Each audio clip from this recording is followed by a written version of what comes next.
Hi there, it's Hannah the Artisan Duck, and I'm back today with a slightly different tutorial. This is like a mini series on how to make seed bead bracelets. They're really easy, very beginner friendly, and they all use different techniques. Today I'm going to be showing this blue bracelet in the middle.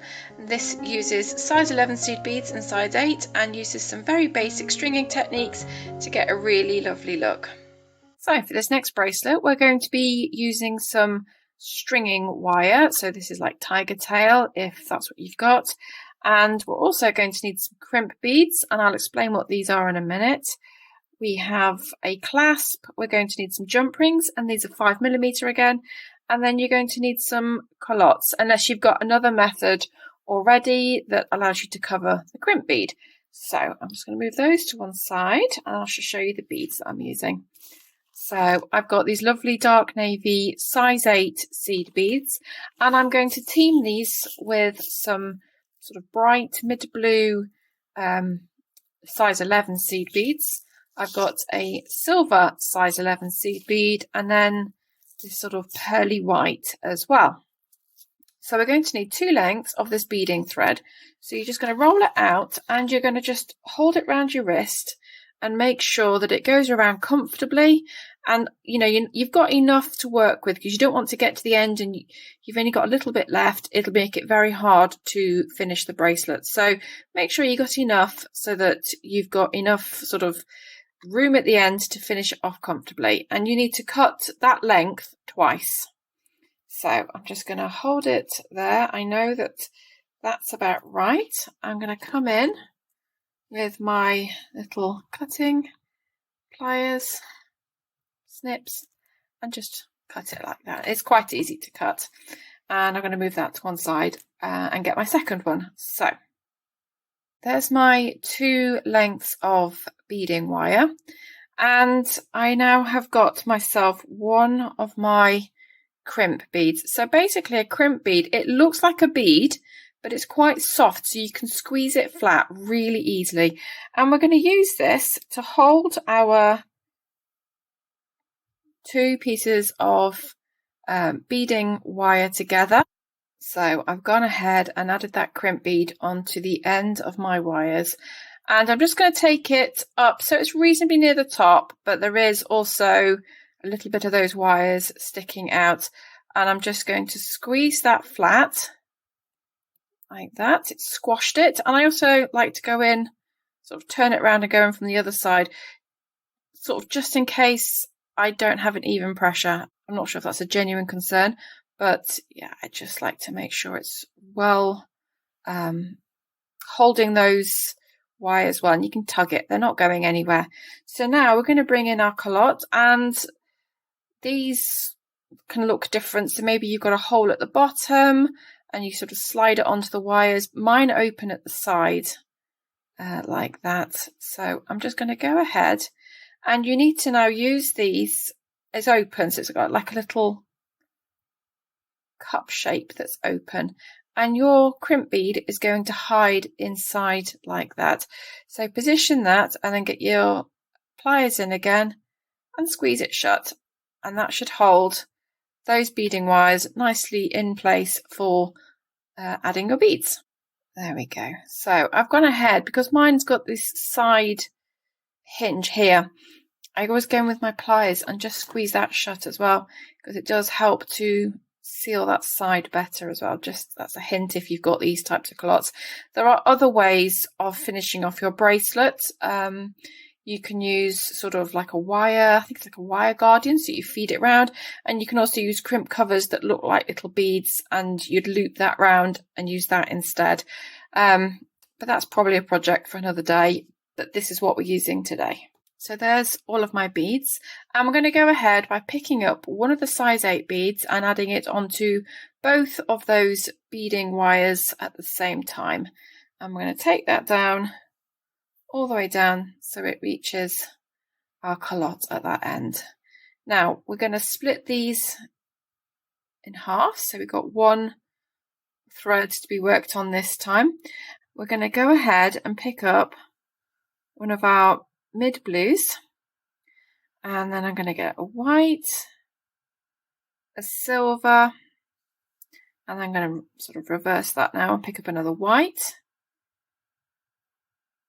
another blue, mid blue, and now I'm going to go ahead and get another size 8 dark blue, and we're just going to pick the dark blue up on that strand there. So I'm going to go ahead and work on this one.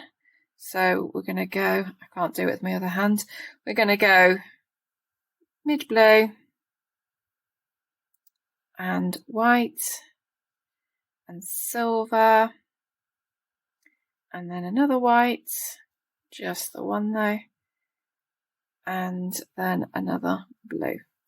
And instead of picking up another size 8, we're just going to find the one that we added a second ago after these beads, and I'm going to take that second strand through and pull the right one. There we go.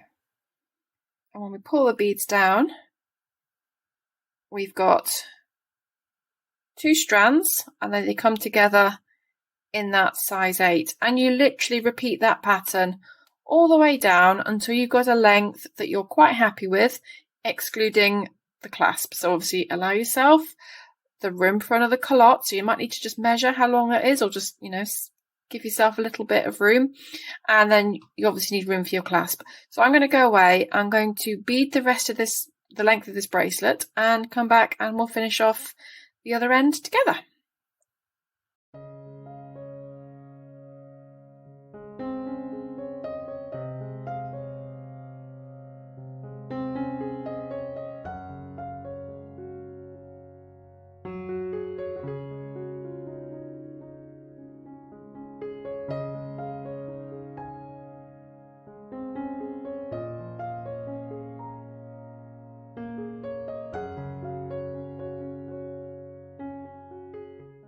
There we go. So I've got the length that I need, and now we're ready to finish it off. So I'm just going to take my crimp bead, if I can find where I've put it. It's right here in front of me. And I'm going to put both of those threads on that crimp bead again. Now, you might notice there's just a few spaces where you can see a little bit of that thread peeping through. I'm going to leave that as it is. You could really pull this tight, but then it'll become sort of a bit stiffer, and you want it to be able to move and drape around your wrist. So I'm not going to pull too tightly. I'm just going to let it fall quite naturally, but also, you know, make sure the beads are sort of lying down the thread and not sort of sitting halfway loose like that. So I'm just going to take the beads down and find my flat nose pliers, and I'm just going to come in now and take the crimp bead. I've sort of just moved it away ever so slightly from the base of that blue bead, because obviously we've got the calotte to go in as well. So I'm just going to take that and squeeze it shut to hold those beading wires in place.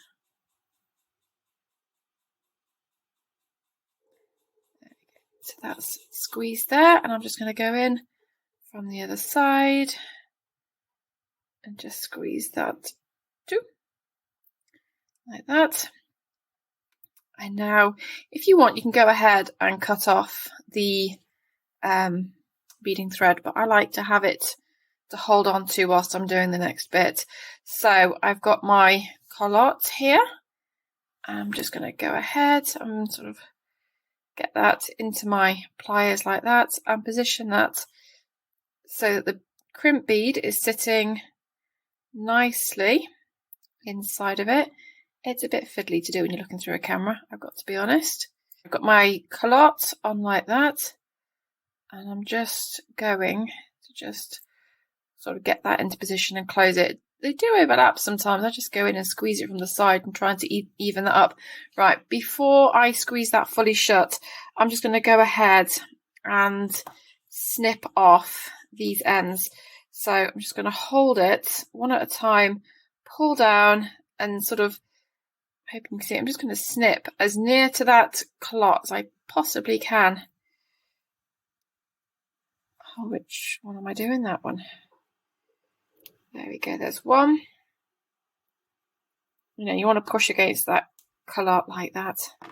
And now I can come in and I'm just going to tighten up the calotte, and like I say, you can see that it's this, because it's at the side, it sort of gapes open. So if you just squeeze it, it helps close it up a little bit better, and you want a nice neat finish. So that's done, and we need to, they always come with these open ends, so I am going to take my round nose pliers, and if you were just to curve this round, it would make quite a big loop, so I always just go in at the end of it, tuck it in, make a smaller loop, and just tuck it round as much as I can. And if you want to sort of make it slightly rounder, you can, but that's all I do. Really tuck that end in to make it look nice and neat, and I need to do that on the other side. So I'm just going to go in and find the end, and I'm tucking that under first and then rolling around like that, and then I'll go in, just squeeze it to make it sort of a rounder shape.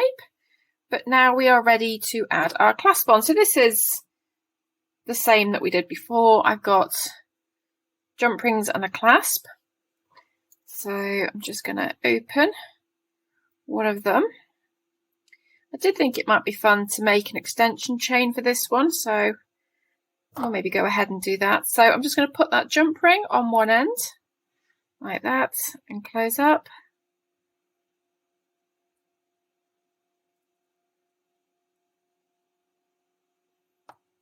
And now I'm going to take my other jump ring, open that up, pop it on. I obviously need to put my clasp on as well, so I'm just going to add that. And now I'm going to close that up. So there's your basic bracelet. If you wanted an extension chain, you could simply go ahead and string together some more of your jump rings. So we've got one already attached, so I'll maybe add these 4. So I'm just going to open up one of the jump rings. I'm going to pop it on the bracelet. I'm going to pick up another and just hook it on. So that's instantly now got 3 jump rings in that extension. And I sometimes think that extension chains also, you know, when you're trying to do them up and you've got this little bit flapping around, you can just grab one of the jump rings with your clasp. It kind of makes it easier than going for one very specific position on the bracelet. That's how I find anyway. It takes me ages to do these up otherwise. So I'm going to add another one there. And I'm also going to add that last jump ring on. And then I'm going to close that up. So there's the extension. Should we do a beaded loop to go on the end? So I have like a little beady dangle. I think that would be nice. So for our little beaded dangle, I've gone ahead. I've got head pins with these little balls on the end, but whatever head pin you've got.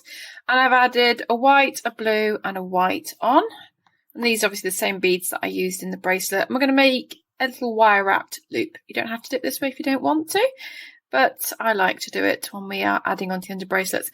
I'm going to just bend my wire over, and I've held it with my pliers, and because I've held it, I've got a little gap between the bead and where the bend is, and that's so that we've got room to wrap the wire around. So I'm just going to get my round nose pliers and I'm just going to hold it so it's kind of at an angle like that, it's upright, and I'm just going to take my wire and I'm going to push it around, and then I do like to sort of adjust the pliers like that as I go round. The round nose pliers come with me, and then I've twisted it all the way around so that metal is now sticking out like that. Just going to push it up ever so slightly more so it's at more of a right angle to the beads. Then I like to hold the loop in my round nose pliers. I'm going to use my other pliers. I actually don't have that much strength in my hands, so I use my pliers a lot for this kind of thing. So I'm just going to keep wrapping, and you want to make it so the wrapped wire, each one is sitting right next to the previous wrap, if that makes sense. So just keep wrapping until you've got just a little bit left, like that. And I'm going to put that down. I'm going to bring in my cutters and I'm going to cut it very close to that bead, like that. And now I'm going to go in with my flat nose pliers, and we just need to tuck in that end that we've just cut, so there's no sharp edges. And do be careful not to break your bead at this point. The number of times I've squashed the bead and crushed it, so just be careful. It's not the end of the world. Obviously you can remake this. Just want to make sure that that metal edge isn't rough. I'm happy with that, so I'm going to bring my bracelet back and I'm just going to open the last link on that extension chain and twist.